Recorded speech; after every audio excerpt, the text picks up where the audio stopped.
We all remember those powerful images as the Animas River turned orange with poisonous mine water. Now there are worries one of the biggest environmental disasters in New Mexico's history is about to make a comeback. On special assignment, News 13's Chris McKee shows you why the state is concerned the spring weather could mean part 2 for the Gold King mine spill. The orange plume is gone.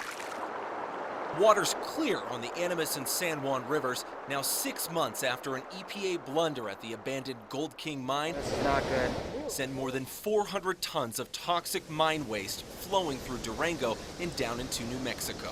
The fishing sucks here now. It spilled 800,000 pounds of metals in the rivers. But with all of that metal, What do we do now? Oh yeah, they're still nervous. David Iniguez is like most people in San Juan County. Everybody's scared to do anything with it, you know? Send your pocket over. Scared of what the plume has left behind. Yeah. I'm dredging for gold. Metal that's easy to find now settled at the bottom of the Animas through Aztec. More than anything, that's what I find is copper. It's been a major project. State scientists agree. These metals don't biodegrade. Dennis McQuillan is the chief scientist for the New Mexico Environment Department. Because we can't measure the lead directly, but the lead is related to the turbidity in the river. He's the man in charge of watching the Gold King mine spill's continued impact in the state. When I was sampling wells down here in August, I noticed a lot of them were really down low.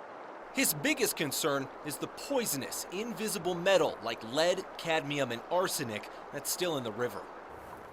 We can see sediment, contaminated sediment up in Colorado. It's moving down towards New Mexico. He took this soil sample earlier this month, just about 5 miles north of Durango along the Animas River banks. Samples that we saw like this in August came out with high levels of lead and other heavy metals in them. You don't need a microscope to spot the leftover contamination. I can stand here and get readings of the sediment. The New Mexico Environment Department says it's worried about how contaminated soil will move this spring.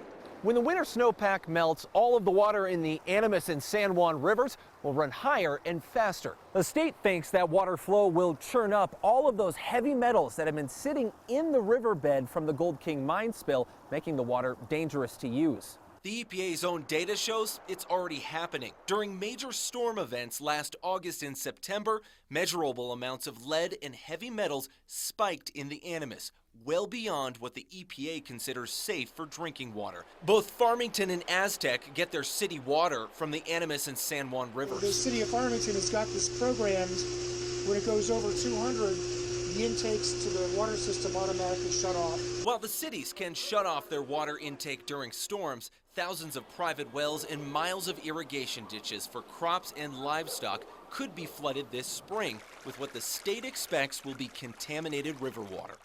And there's a bunch of wells right in that area. And now that we've identified those two areas, San Juan County and state emergency managers are now trying to prepare. If there's flooding, they'll reverse 911 call private well users, livestock owners, and irrigators, and also offer help. at this point we're looking at a high runoff because it's warm. Get a little video of this, I suppose. But their biggest gripe is the lack of help from the feds. Kim Carpenter is the San Juan County CEO. It just seems like the EPA has gone back to setting up a silo to testing only certain areas and not concerned for the broad aspects of what we are concerned with and what the State Environment Department is concerned with. San Juan County and the state want the EPA to pay for more monitoring sites and more in-depth testing to make sure crops, fish, and wildlife, livestock, irrigation ditches, and the aquifer are all okay. Today, local and state agencies are picking up almost the whole tab, including the costs of these new water monitoring stations on the river. How much is that costing, you think, with the long-term monitoring? Our estimate for the first 2 years to do a good job is $5 million. The state of New Mexico doesn't have an extra $5 million. While the EPA was bashed for its slow response after accidentally digging into the abandoned mine back in August, triggering the spill, the state now believes the feds should be throwing everything they have at the problem instead of playing catch-up again. Do you think there are long-term risks to this spill, though, to the people in this community? Well, we're going to get the data to find out. Life and death data that the state says the feds aren't collecting. on special assignment. I don't know how it's going to affect crops and stuff like that. Chris McKee, KRQE News 13. The EPA maintains the rivers have returned to pre-spill conditions. We reached out for comment on the state's concerns, but never heard back. Open the KRQE News app now for a closer look at what exactly the state will be monitoring on the river and the science behind it.